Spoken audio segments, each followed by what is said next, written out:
Abra sua Bíblia comigo em Mateus, capítulo de número 16. Vou estudar no capítulo 16 a partir do versículo 21. Mateus 16, o título dessa mensagem é Discipulado. A cruz de Cristo e o nosso caminho até ela. O que fazer para não desperdiçar a vida? Você já pensou sobre isso? Foi essa pergunta que eu fiz a uma colega de trabalho. Ela olhou para mim, pensou por alguns segundos e disse: João, eu não tenho a menor ideia. Infelizmente, milhares e milhares de pessoas estão desperdiçando a vida como ela, sem nem ter ideia. Por isso eu e você, nós precisamos perguntar hoje. Eu não vou falar muito bem sobre resolução, sobre as suas metas. Eu quero que você pense comigo sobre essa pergunta: como não jogar a vida fora? Nós vamos encontrar essa resposta no capítulo 16 de Mateus. E diferente do que possivelmente você já tenha escutado, Jesus nos convida a encontrar a resposta para essa pergunta onde talvez ninguém procuraria: o sofrimento, na perda e em tomar a cruz. Todos os que desejam seguir Jesus precisam lidar com esse texto. O que devemos fazer para não desperdiçar a vida? Vamos ler juntos, a partir do versículo 21. Mateus 16. A palavra de Deus diz assim: Desde aquele momento, Jesus começou a explicar aos seus discípulos que era necessário que ele fosse para Jerusalém e sofresse muitas coisas nas mãos dos líderes religiosos, dos chefes dos sacerdotes e dos mestres da lei, e fosse morto e ressuscitasse no terceiro dia. Então Pedro, chamando-o à parte, começou a repreendê-lo, dizendo: Nunca, Senhor, isso nunca te acontecerá.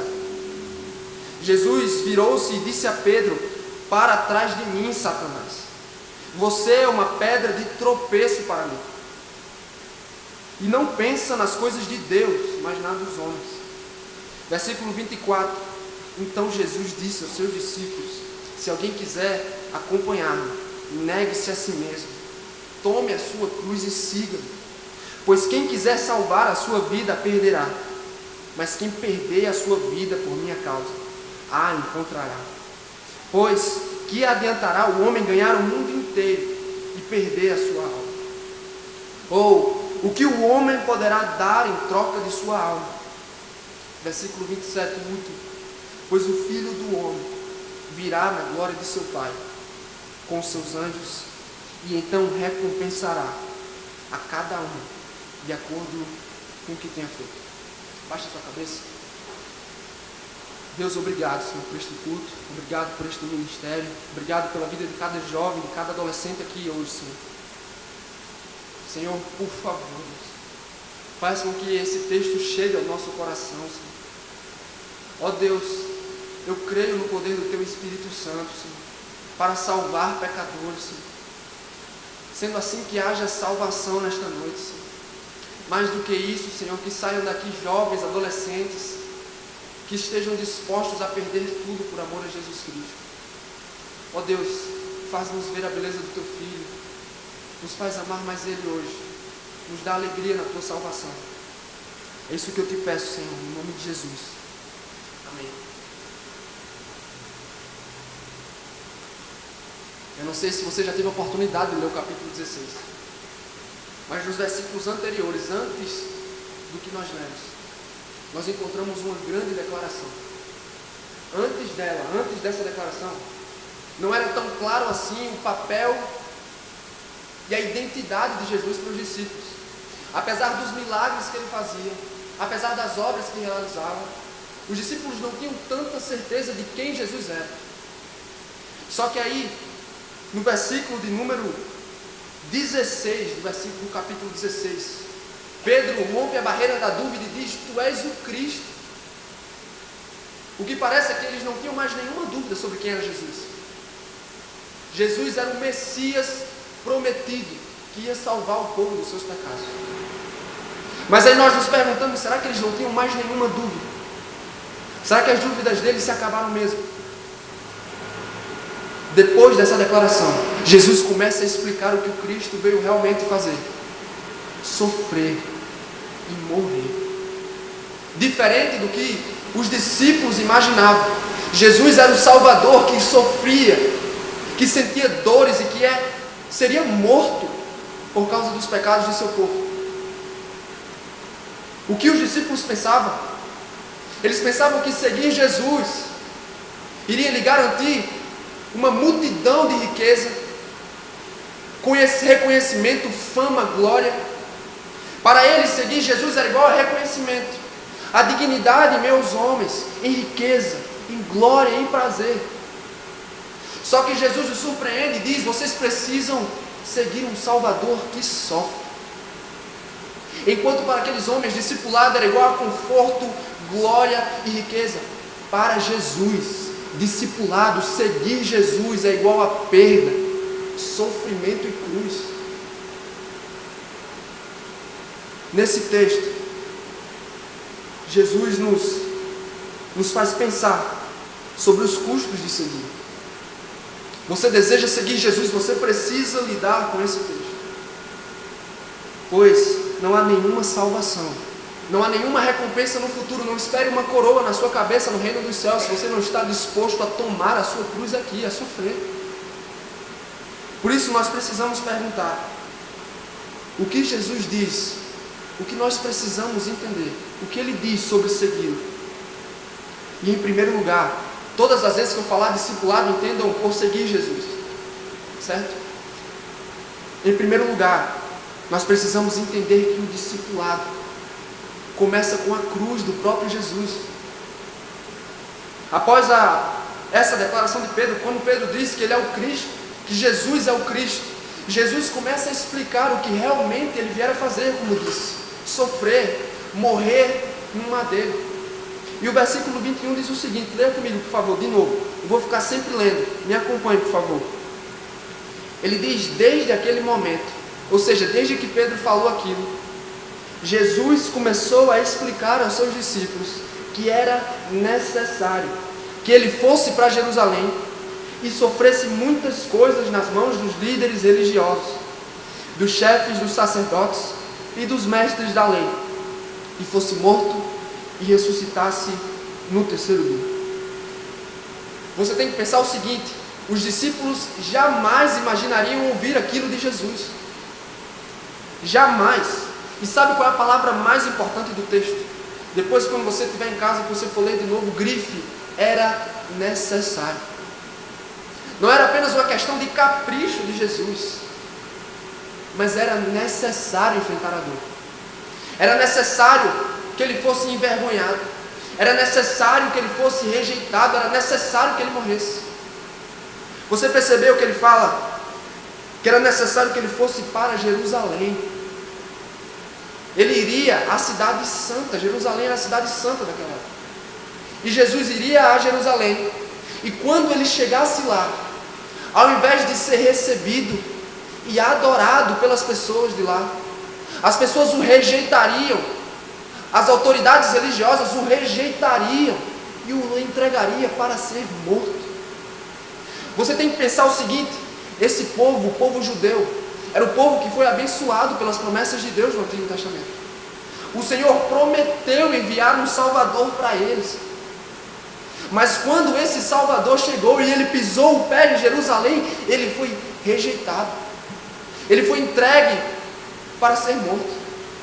Mas não para por aí.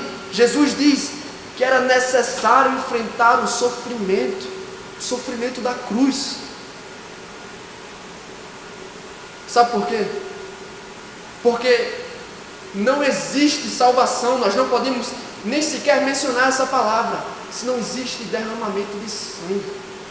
Sem derramamento de sangue não há perdão de pecados. Se Jesus não entrega o seu corpo, se ele não morre na cruz do Calvário, não existiria salvação. Ele precisava passar por ela, ele não podia mudar o caminho. Era necessário. Mas graças a Deus, se você notou no final, ele disse que não permaneceria morto. As coisas não terminariam em cruz para Jesus. Ele ressuscitaria. Ou seja, ele terminaria a sua missão, ele seria vitorioso, e com ele os seus discípulos. Mas essa parte não foi o que ficou gravada na cabeça dos discípulos. O que ficou gravado foi dor, sofrimento, morte, rejeição. Imagine a cara de decepção daqueles homens. Homens que esperavam conquistas, homens que esperavam ser famosos, ter tudo no mundo. Aquilo não entrava na cabeça deles. Não entrava, eles não conseguiam entender como o Salvador poderia ser alguém que sofre, que entrega a vida. Até que Pedro, sempre Pedro, versículo 22 diz assim, olhe na sua Bíblia, diz que Pedro fez o que? Chamou Jesus à parte e começou a repreendê-lo, dizendo, nunca, Senhor, isso nunca te acontecerá. Tem uma tradução que diz que a melhor forma de entender é Pedro dizendo, Senhor, tem misericórdia de ti, joga essa boca para lá. O Senhor não precisa morrer, nem sofrer. A gente pode encontrar um outro caminho. Aí é o que Jesus diz para Pedro. Versículo 23. Para trás de mim, Satanás. Você é uma pedra de tropeço para mim. E não pensa nas coisas de Deus, mas nas dos homens. Você acha que foi exagero de Jesus? Sabe o que aconteceu aqui? Satanás estava tentando seduzir Jesus a desviar o curso da cruz. Ele influenciou Pedro naquele momento, um de seus apóstolos, para tentar fazer com que Jesus mudasse de ideia em relação ao sofrimento. Preste atenção, não estou dizendo que Pedro estava endemoniado, não estava possuído. Apenas foi influenciado pelo mal naquele momento. Só que Jesus, meus irmãos, Jesus ele não se deixa levar. E é por isso que você pode confiar nele. Porque Jesus é um Salvador comprometido com a sua missão. Enquanto Satanás tenta ser pedra de tropeço, desmantelar o plano de Deus, Jesus está focado. Ele não tira os olhos da cruz. Apesar dos discípulos não entenderem, ele precisava morrer. Era necessário passar por todo aquele sofrimento, era a vontade de Deus. As Escrituras, aquilo que Deus havia dito, precisava ser cumprido.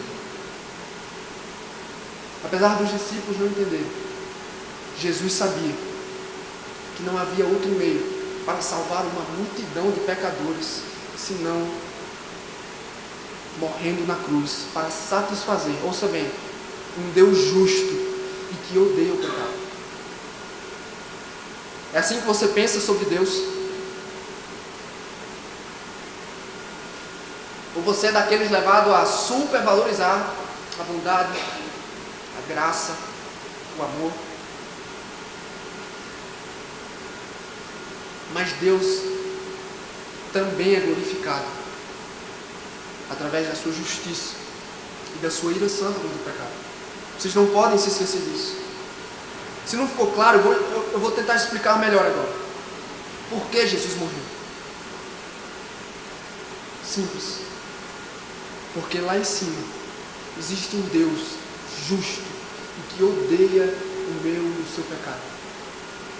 A Bíblia diz lá em Abacuque que os olhos de Deus são tão puros que Ele não contempla o mal, Ele não tem prazer na maldade. Sabe aquele pecado que você comete, ninguém vê? Deus vê. E eu digo mais, Deus odeia o que Ele vê. Deus odeia o que vê. Deus não só odeia o pecado, mas Deus é justo. E Deus se comprometeu em punir toda injustiça, castigar os pecadores. Você não fica feliz? Eu pelo menos fico. Quando eu vejo uma autoridade cumprindo o papel dela. Quando eu vejo um bandido sendo preso, quando eu vejo uma sentença contra um criminoso, eu fico feliz. Quanto mais o justo juiz não será fiel no seu dever de punir o pecado. A Bíblia diz que Deus é Deus zeloso e vingador, que executa vingança contra os seus adversários. E mais, a sentença contra o pecado já foi dita: aquele que pecar morrerá. O fato é, não esqueça, Deus, lançará no inferno todo aquele que peca contra ele. Imagine essa ilustração. Provavelmente você já tenha visto uma represa, onde água é acumulada. Pense que a ira de Deus é uma grande represa, onde os homens têm pecado e mais água tem se acumulado. Os homens têm pecado e mais água tem se acumulado. Os homens têm pecado e mais água tem se acumulado, até que um dia toda essa água será despejada sobre a cabeça dos homens. E todos nós somos pecadores, todos nós temos motivos para nos preocupar, a não ser que corramos para Jesus Cristo. Do que nós precisamos, do que você precisa. Talvez você diga, tudo bem, João, entendi. Eu estou perdido. O que posso fazer para ser salvo? Infelizmente, a minha resposta é: você não pode fazer nada. Você precisa que o Senhor o salve. Você precisa do Evangelho de Jesus Cristo. Somente no Evangelho de Jesus Cristo há esperança para a salvação de pecadores. Mas para ser mais prático, para ser mais específico, eu podia dizer que você precisa que Deus lhe conceda 3 coisas. 3 coisas. Sem essas coisas, você jamais poderá responder ao chamado de Jesus do discipulado. Sem essas 3 coisas, você jamais será um verdadeiro discípulo. A primeira delas, gravem bem no coração: vocês precisam nascer de novo. Palavras do próprio Jesus: se alguém não nascer de novo, não pode ver o reino dos céus. A questão é, nascer de novo não é uma mera mudança de comportamento. Não é você mudar o seu comportamento aqui ou ali, tirar o que está feio, não. Novo nascimento é uma profunda transformação do que você é. É quando Deus transforma o seu coração, a sua mente e a sua vontade. É quando Deus tira o coração de pedra que tem aí no lugar do seu e coloca um coração de carne. Um coração de carne que deseja as coisas de Deus, capaz de amar a Deus e responder ao Senhor. Sem novo nascimento, se você não nascer de novo, jamais poderá responder ao chamado de Jesus para seguir. Se você não nasceu de novo, se você não identifica os frutos desse nascimento, você precisa pedir a Deus. Pois sem novo nascimento, você não será um verdadeiro discípulo de Jesus. Depois do novo nascimento, as coisas não terminam nele. Ele é o começo de tudo, ele é o ponto de partida. Depois do novo nascimento, o Senhor nos concede arrependimento. Você já se arrependeu para a salvação? A questão é, a sua vida toda você manteve pecados por perto. Você os amou e os criou como se fossem seus filhos. Mas depois que nascemos de novo, o Senhor cria uma disposição no nosso coração para rejeitar, nos entristecer e abandonar todo o pecado. Arrependimento é isso, é quando você, o que eu falei, a sua mente, o seu coração e a sua vontade se entristecem e rejeitam o pecado. Sem arrependimento, nós não seremos perdoados. Sem arrependimento, significa dizer que não somos verdadeiros cristãos. A pregação de Jesus foi: arrependam-se, deem frutos que mostrem arrependimento. Vocês precisam se arrepender. Além desses 2, novo nascimento, arrependimento, você precisa de fé em Jesus Cristo, de fé nesse Salvador que sofre, nesse Salvador que se entrega na cruz de bom grado, que ama você. Você precisa ter fé nele. Provavelmente você já tenha conversado, eu converso com muitas dessas pessoas: meu amigo, eu acredito demais em Deus, eu tenho muita fé em Deus. Eu escuto isso todo dia. Mas o que é fé de verdade? A fé bíblica, a fé que nasce no coração daquele que nasceu de novo, é uma fé que atravessa a dificuldade, é uma fé que resiste ao medo, é uma fé que atravessa a dúvida, é uma fé que é constante. Não é um dia você tem fé, outro dia você não tem fé, você sempre tem fé, porque fé é confiança absoluta na pessoa, na obra e na ressurreição de Jesus. Ter fé não tem a ver com você ter força para ter fé, mas é em quem você tem fé. É sobre ter fé na pessoa certa, no objeto certo, em Jesus. Você precisa confiar que a obra de Jesus Cristo, que a sua perfeição é suficiente para lhe arrancar do reino das trevas, para tirar você de dentro do inferno e levá-lo ao céu. Jesus é tão perfeito. Jesus é tão perfeito que se você crer nele com o seu coração, essa fé, ele nos garante uma eternidade ao lado de Deus, ele garante nos justificar, nos fazer limpos. Confiança absoluta em Jesus. Ele mesmo disse, ouça a palavra dele: quem crê no Filho tem a vida eterna. Você consegue olhar para a sua vida e identificar essas três coisas: novo nascimento, arrependimento e fé. Por que eu estou falando disso? Porque não há discipulado sem esses três elementos no seu coração, sem essas três coisas. Você não pode responder ao chamado de Jesus se você não nasceu de novo, e se essas coisas não existem na sua vida. Só há discipulado depois que nós respondemos ao Jesus crucificado. Se você não responde ao chamado de Jesus, se você não responde com fé a esse Jesus, faz dele o seu tudo, você não pode dar um passo sequer na caminhada. Examine o seu coração nesta noite. E se você se encontrar em falta, se você não encontrar essas coisas na sua vida, clame ao Senhor. Ele não rejeita os pecadores. O discipulado começa com a cruz de Jesus Cristo. Mas em segundo lugar, eu quero que você saiba, talvez esse seja o coração da mensagem, que o discipulado custa caro. Seguir Jesus custa caro. Eu já disse, não foi fácil para os discípulos ouvirem que o seu mestre ia morrer. Mas aí Jesus os surpreende mais uma vez. Sim, eu vou para a cruz, eu vou sofrer, mas vocês também precisam. Eu vou tomar a minha cruz, mas há uma cruz esperando por vocês. Jesus os convida a abraçar uma vida de renúncia, de sofrimento e sacrifício por amor a Ele. Ele resume o discipulado, seguir a Ele, em tomar a cruz. Leia comigo, versículo 24. O que Jesus diz: se alguém quiser acompanhar-me, negue-se a si mesmo, tome a sua cruz e siga-me. Negue-se a si mesmo, tome a sua cruz e siga-me. Você já se perguntou por que Jesus usa figuras tão fortes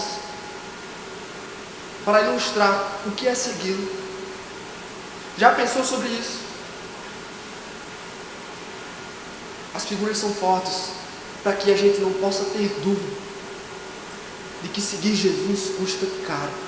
Ninguém, quando está na porta estreita do Evangelho, prestes a entrar, pode ter dúvidas de que o custo é muito alto. Como assim? Primeiro Jesus diz: negue-se a si mesmo. Ou seja, Jesus nos diz: é necessário renunciar a tudo o que você foi e amou antes dele. É necessário renunciar à sua própria vontade, o seu próprio egoísmo. É necessário renunciar a tudo o que já ocupou o lugar de Cristo no seu coração. É tirar os olhos de si mesmo ou de qualquer outra coisa que você já tenha amado mais do que tudo e colocá-los sobre ele. Mas não é só isso que Jesus pede. Ele fala: tome a sua cruz e só depois me siga. Não é só renunciar, você precisa morrer. O que é tomar a cruz se não morrer? A crucificação foi um dos meios mais violentos de morte da história. Jesus diz aos discípulos: vocês não só precisam renunciar a tudo, vocês precisam morrer para todo o resto. Morrer para o seu pecado, morrer para a sua confiança em si mesmo, morrer para os prazeres do mundo. Em outras palavras, você precisa morrer para tudo que já ocupou o meu lugar no seu coração. Agora é tudo meu. O trono me pertence. Você precisa estar morto. Só depois quando alguém renuncia tudo, tira as mãos de tudo e se considera morto para estas coisas, alguém pode seguir. Só depois. Talvez você pense, é muito. E Jesus diz: pois quem quiser salvar a sua vida, a perderá. Mas quem perder a sua vida por minha causa, a encontrará. Preste bem atenção. O discipulado não funciona como o mundo. Para Jesus, salvar a vida como o mundo salva é perdê-la para sempre.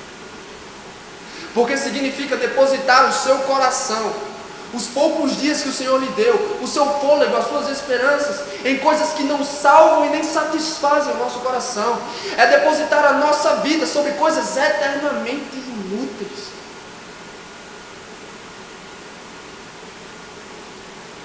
É como você está se afogando e alguém lança uma boia e você agarra uma grande pedra. Por outro lado, quem abre mão de tudo isso, ou seja, não coloca o significado da sua vida, ou a esperança do seu coração nas coisas do aqui e do agora, mas em Jesus, esse sim salvará a sua vida. Ou seja, quem abre mão de sua confiança em tudo e em todos, quem faz de Jesus Cristo o seu tudo, quem ama e confia nele, esse sim pode ter certeza de que sua vida será salva. Quem faz de Cristo o seu tudo, esse sim salva a vida. Custa caro? Vale a pena? Calcule o custo. Pense, pois que adiantará ao homem ganhar o mundo inteiro e perder a sua alma? Ou o que o homem poderá dar em troca da sua alma? Segundo Jesus, o mundo inteiro de prazer e satisfação não se comparam com a desgraça de perder a alma. Você fazer das coisas do aqui o motivo de sua existência é garantir uma eternidade infeliz no inferno. Como disse, é trocar uma mina de ouro por uma pequena pedra. Não vale a pena. Significa perder tudo. Significa abrir mão da salvação da sua alma e garantir uma eternidade infeliz e separado do Senhor. Isso sim é uma tragédia. Isso sim é triste. Se seguir Jesus custa caro, imagine não seguir. Não seguir custa bem mais caro. Mas vale a pena. Tenha certeza disso. Vale a pena. Mas vale perder a vida aqui para ganhá-la eternamente. E eu pergunto, é assim que você vê as coisas? É assim que você vê a sua vida?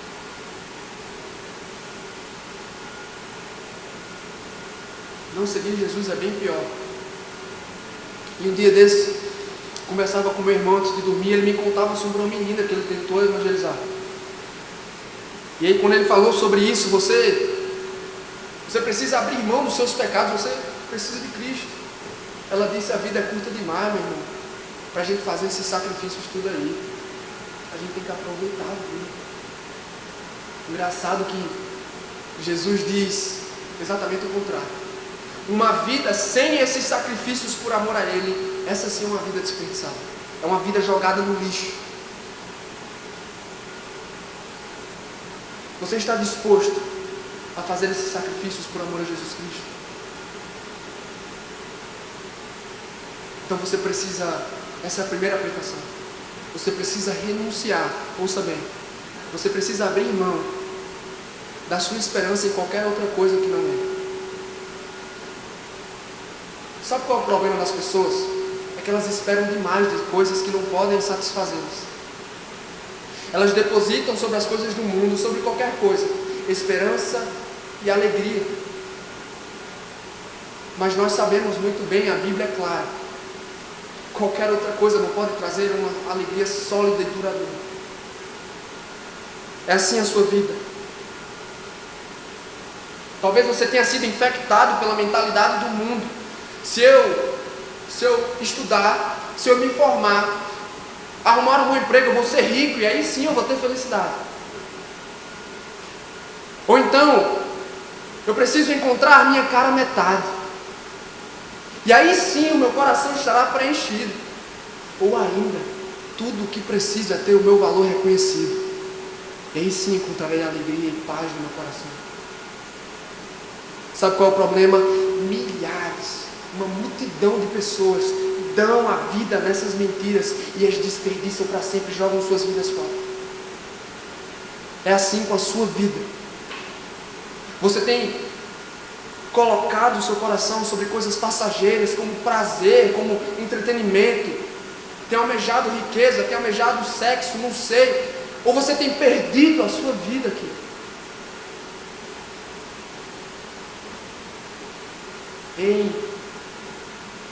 Em abril de 2000, Ruby Elias e Laura Evans, duas missionárias norte-americanas, foram mortas no Camarões, na África. Elas estavam dirigindo o seu carro num penhasco, os freios falharam e elas caíram, morreram na hora. Duas mulheres na casa dos seus 80 anos, dedicaram a vida toda em um só objetivo: tornar Jesus Cristo conhecido e desejado entre os pobres e os não alcançados, os doentes do mundo.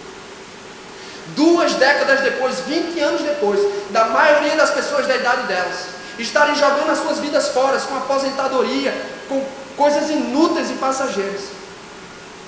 Aquelas mulheres estavam dando a sua vida e morreram por causa de Cristo. E agora eu pergunto a você: você acha que isso é uma tragédia?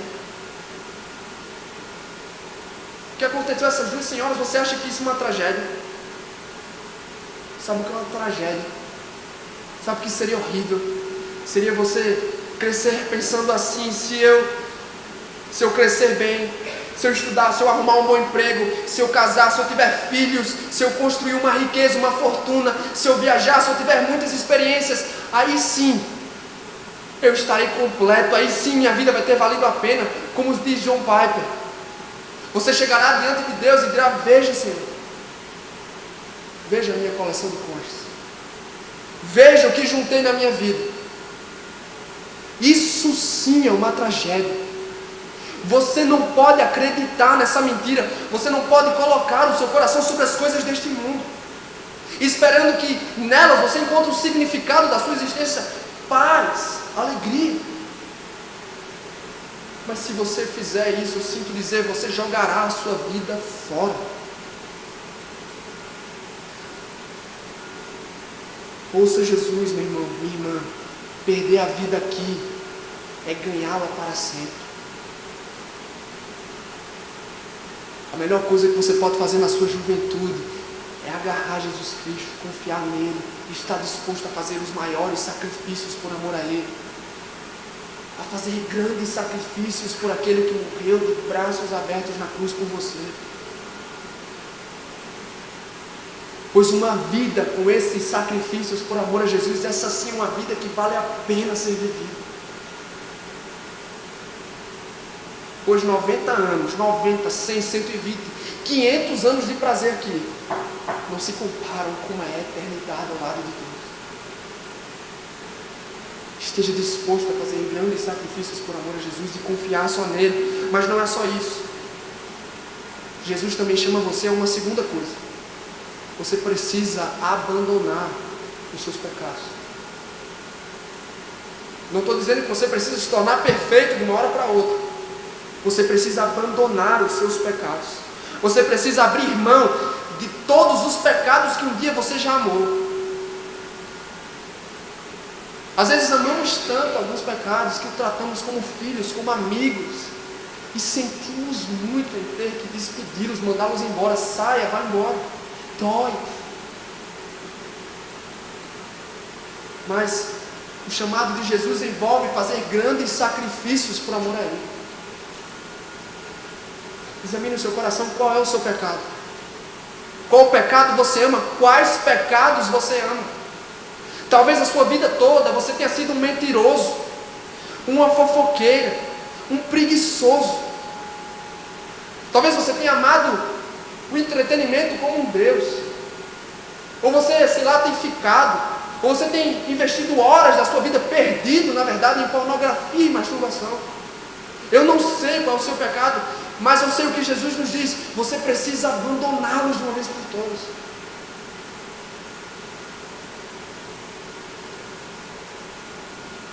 Esses pecados vão ter de se tornar seus inimigos. E ainda tem gente que diz: isso é muito legalista, João. Isso é muito legalista. Isso aí não é evangelho, não. Foi o próprio Jesus quem disse: negue-se a si mesmo, tome sua cruz. Quem perde a vida é quem a salva. Ou seja, quem abre mão dessas coisas. Você precisa renunciar os pecados que ocuparam o lugar do Senhor no seu coração, fazer guerra contra eles, odiá-los, não dar brecha para cometê-los. Você precisa se despedir deles. Mas lembre uma coisa: o mesmo Jesus que nos pede muito é o mesmo Jesus que nos dá muita graça para a gente poder obedecer Ele. O mesmo Jesus que nos chama a fazer esses grandes sacrifícios é o mesmo Jesus que nos fortalece com o seu Espírito Santo para que a gente possa fazer essas coisas. Então, não se desespere. Vá a Jesus na certeza de que Ele está disposto a ajudar você na sua caminhada, de que Ele está disposto a lhe dar força para abandonar essas coisas. Mais do que isso, veja quantas pessoas tem ao seu redor aqui. Por que não dividir as suas lutas? Você que é mais jovem, por que não compartilhar o seu pecado com alguém mais experiente que pode ajudar você? Somos uma família, o Senhor nos uniu no corpo de Cristo e somos todos um só. Não lute sozinho. Não lute sozinho. Peça ajuda ao Senhor. Busque conselho na sua palavra, ore. Procure outros para lutar com você na certeza de que os sacrifícios que Jesus nos chama a fazer, Ele nos dá muita graça para a gente fazer. Amém? Por último, eu quero lhe dizer uma coisa, ser bem franco com você. Não tenha vergonha daquilo que você vai perder por causa de Jesus. Eu disse, custa caro, que você precisa, por amor a Jesus Cristo, estar disposto a fazer grandes sacrifícios. Talvez você perca amigos, talvez você se afaste de parentes, talvez você tenha de abrir mão de momentos, festas, oportunidades, mas talvez você seja zombado, caluniado, odiado e perseguido.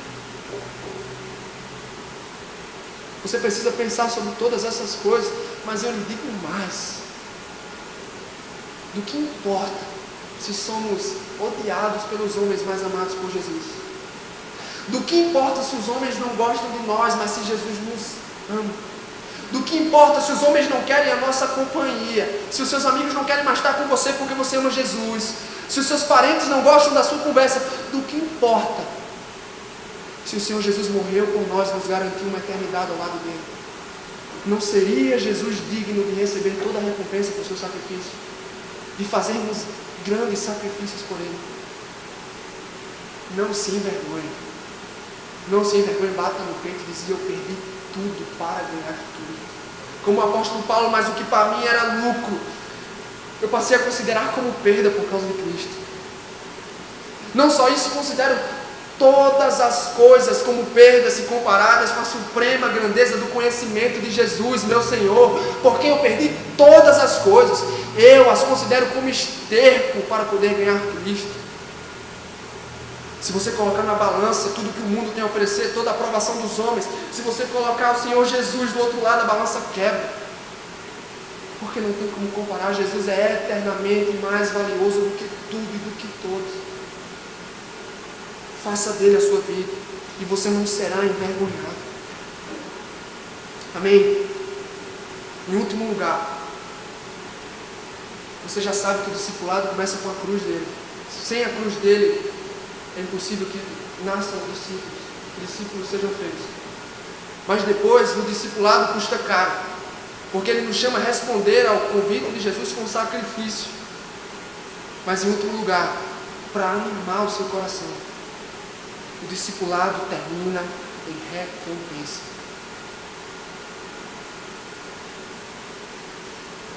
Para que tanto sacrifício? Será que vale a pena? Graças a Deus que sim. Sabe por quê? Porque o Evangelho não termina com um Jesus preso no sepulcro, com um Jesus que não consegue remover a pedra do sepulcro. O Evangelho termina com um Jesus que ressuscita dos mortos. O Evangelho termina com um Jesus que, segundo Atos, subiu aos céus. E às vezes a Bíblia nos diz que um dia ele voltará, não mais como servo, não mais humilde, mas em poder, para julgar todas as nações.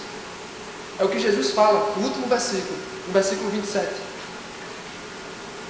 Ele fala assim: pois o Filho do Homem virá na glória de seu Pai, com os seus anjos, e então recompensará a cada um de acordo com o que tenha feito. Vocês já viram essa expressão, Filho do Homem? Ela se repete muitas vezes no Evangelho de Mateus. O que Jesus quer dizer com isso? O Filho do Homem, você tem que ir lá, depois quando você estiver em casa, ter uma oportunidade de ler, por favor. No capítulo 7 de Daniel.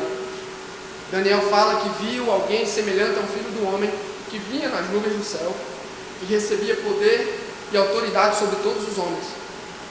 Esse Filho do Homem seria responsável por julgar todas as nações, por dominar, por ter poder sobre elas.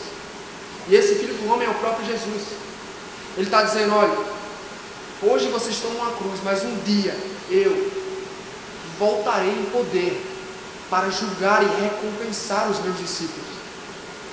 Finalmente ele dá uma boa notícia, porque depois de toda aquela conversa sobre sofrimento, sobre morte e dor, Jesus fala aos seus discípulos: vocês receberão a sua recompensa. Depois de todo o sofrimento, vocês receberão uma herança. Mas não se engane não, só depois de passar pela cruz. Ao exemplo do próprio Jesus, ele mesmo diz: nenhum discípulo está acima do seu mestre. Como o próprio Jesus, os seus discípulos são chamados a antes de receber uma coroa na cabeça, antes de receber uma herança junto a ele, os seus discípulos são chamados a tomar a cruz. Tem um ditado que diz: nenhuma cruz, nenhuma coroa. Não esqueça disso, nenhuma cruz, nenhuma coroa. O momento é de sofrer, de perder, para ganhar eternamente, mas não será para sempre. Jesus voltará em glória, dominará os seus adversários, julgará todas as nações e recompensará os seus. Jesus estabelecerá o seu tribunal e ele é o juiz. O Filho do Homem é o juiz, e ele chamará todas as pessoas da terra a prestarem contas diante dele. Como na parábola a parábola do lavrador, ele separará o joio do trigo. O joio será lançado no fogo, enquanto o trigo será levado ao celeiro. No último dia, quando o tribunal de Jesus estiver aqui, os justos, os que morreram, os que fizeram de Jesus Cristo o seu tudo, os que perderam tudo por amor a Ele, esses serão recompensados e receberão a vida eterna como herança. Mas os injustos, os que morreram sem arrependimento, os que morreram com os seus corações em qualquer outra coisa que não Jesus, os que fizeram de outras coisas deste mundo o significado da sua vida, esses serão lançados no fogo eterno, que jamais se apaga.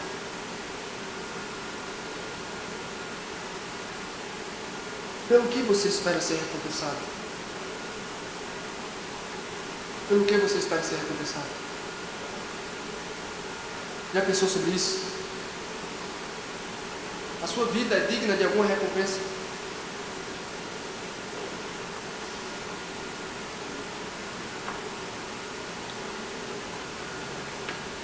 A sua vida é digna de alguma recompensa?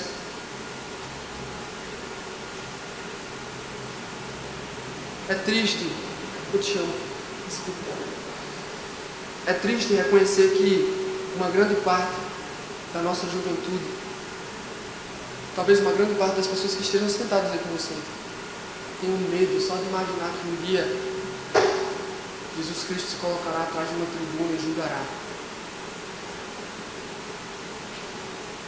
Quando você olha para a sua vida, você enxerga uma vida, uma existência digna de receber recompensa. Eu li um dia desses no livro, o autor diz que nós precisamos de uma mentalidade neblina. Lá em Tiago, ele diz o que é a sua vida. Sua vida é como uma neblina que aparece e depois se dissipa. Depois olhe para a sua mão. A Bíblia diz que a sua vida, os seus dias têm o comprimento de um palmo. O relógio da sua vida não para. Ele está contando e contando e contando. E você não pode desperdiçar a única vida que o Senhor lhe deu. Por isso eu preciso perguntar: pelo que você espera ser recompensado? Por uma juventude inteira desperdiçada atrás de telas? Eu sei, a tecnologia é muito boa, tudo é muito bom. Mas os jovens hoje perdem madrugadas em WhatsApp, Instagram, em séries e tem preguiça, ou põe todas as coisas à frente da leitura bíblica, de qualquer outra coisa em relação a Deus. Você espera ser recompensado por uma juventude atrás de telas. Não desperdice sua vida. Conheça e ame ao Senhor enquanto é tempo. Pelo que você espera ser recompensado por uma vida desesperada atrás de relacionamento? E eu não digo que isso é ruim. Todos nós teremos relacionamentos, todos nós namoraremos, casaremos, enfim. Mas o que me dói o coração é ver meninos de 15, 16 anos se dizendo prontos para namorar, dizendo que são homens de Deus e que estão prontos para liderar. Eu vou dizer o mesmo que Paul Washer: meu irmão, se tranque no seu quarto e peça ao Senhor que Ele lhe faça um homem de Deus, uma mulher de Deus. Você vai ter os seus relacionamentos para a glória de Deus, mas a hora é de você se tornar um homem de Deus que impacte a sua geração por causa de Cristo. Porque se for assim, o que você dirá no último dia? Quando você estiver face a face com o seu Criador, o que você dirá? Senhor, veja quantas séries no Netflix eu assisti.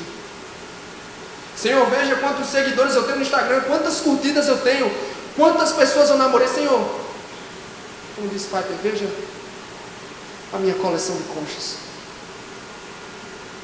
Não desperdice sua juventude. Não desperdicemos, isso é primeiro ao meu coração. Não desperdicemos a nossa vida. O que é uma vida digna de ser recompensada? É uma vida vivida para a eternidade. Em preparação para a eternidade. Como nós fazemos isso? Como é que você pode se preparar para a eternidade? Em primeiro lugar, conhecendo o Deus com quem você deseja morar para sempre. Porque pense comigo, se você não tem nenhum interesse pelo Senhor aqui, se o seu coração não tem desejo de conhecê-lo, desfrutar dele, ter comunhão com o Senhor, por que você quer ir para o céu? Se você não tem interesse no Deus das Escrituras, no Deus da Bíblia, se você não ama conhecer a respeito dele, por que você quer passar uma eternidade com ele? Portanto, se dedique, entregue a sua juventude em vida devocional ao Senhor, leia a sua Bíblia todo dia. Ah, você não sabe ler, você tem dificuldade, procure alguém que lhe ajude, mas você não pode deixar de ler. É o meio para se conhecer Deus. Leia a sua Bíblia, leia com outros irmãos, ore sobre o que você leu. Conheça e ame o Deus com quem você deseja passar uma eternidade. Não há sentido você ir para o céu se você não tem interesse no Deus do céu. Ele é tudo, Ele vai ser tudo lá. Mas também, assuma também compromisso com a igreja. Principalmente o domingo, a sexta também, venha aos cultos de sexta, mas principalmente venha aos cultos de domingo. Porque se você não tem prazer nisso aqui, por que quer ir para o céu? Lá no céu a gente vai fazer perfeitamente o que a gente já faz aqui. Vamos conhecer o nosso Deus, vamos louvá-lo e adorá-lo para sempre. E eu penso que quem não aguenta 1h30 de culto não vai gostar muito de uma eternidade em adoração. Não faz nenhum sentido. Se você viver a sua vida assim, no último dia você vai chegar no céu, você vai sentir um peixe fora d'água. Assim você vai ter prazer, mas não vai ser a mesma coisa. Os que mais acharão o céu uma maravilha são os que mais amaram o Senhor enquanto não estiveram no céu. A sua vida aqui é uma preparação para a eternidade. Portanto, não a desperdicemos. Não joguemos a nossa vida fora. A gente precisa orar como Jonathan Edwards: Senhor, grava. Eu tento repetir isso todos os dias. Grava a eternidade nos nossos olhos. E por último, se alegre comigo. Espere pela maior recompensa da eternidade, o próprio Jesus Cristo. Maranata. Uma vida toda nós vivemos olhando através de janelas. Uma vida toda nós enxergamos a Jesus por janelas embaçadas. A nossa visão nunca foi muito clara. Mas um dia, na consumação de todas as coisas, não mais sofreremos, não mais haverá pecado, não mais derramaremos lágrimas. Mas o que se comparam essas coisas com ver o nosso Jesus face a face?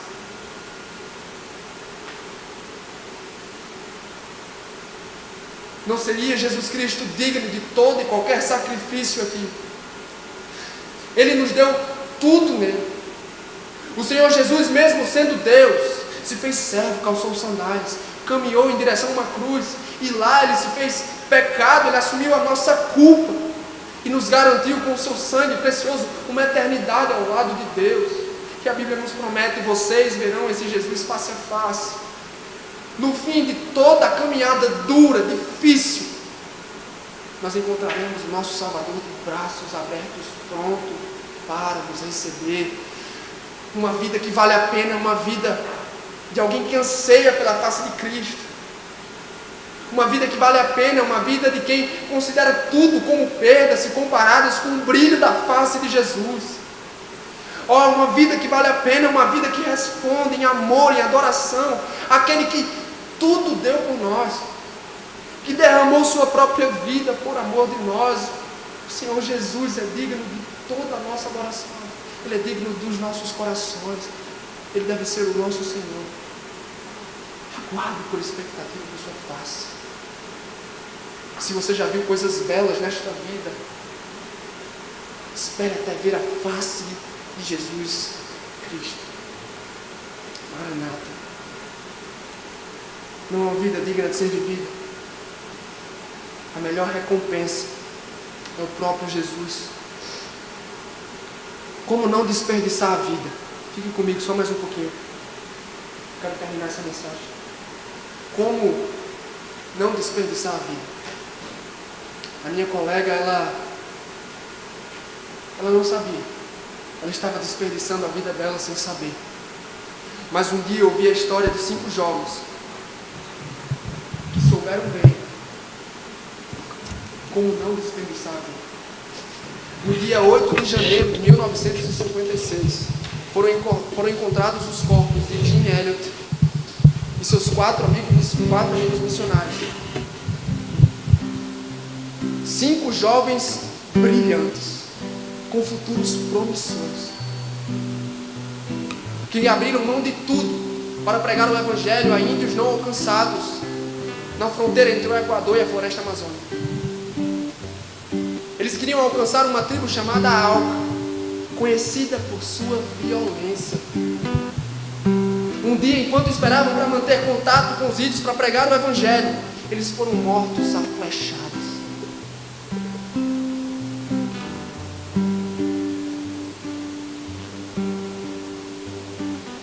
Para muitos, aqueles jovens jogaram a vida fora. Desperdiçaram a sua vida. Não é o que eles pensavam. Eles não acreditavam nisso. Jim Elliot escreveu no seu diário: ouça bem, não é tolice abrir mão do que não se pode segurar para agarrar aquilo que não se pode perder. Não é tolice abrir mão do que não se pode agarrar para segurar aquilo que não se pode perder. Uma vida jogada fora é uma vida que não é vivida para Jesus. Uma vida vivida para Jesus é uma vida que tem impacto aqui e na eternidade. Guarde no seu coração. E lembre-se do que Paulo escreveu, pois para mim, um homem que entendeu também essa mensagem, para mim, viver é Cristo e morrer é lucro. Deus abençoe vocês.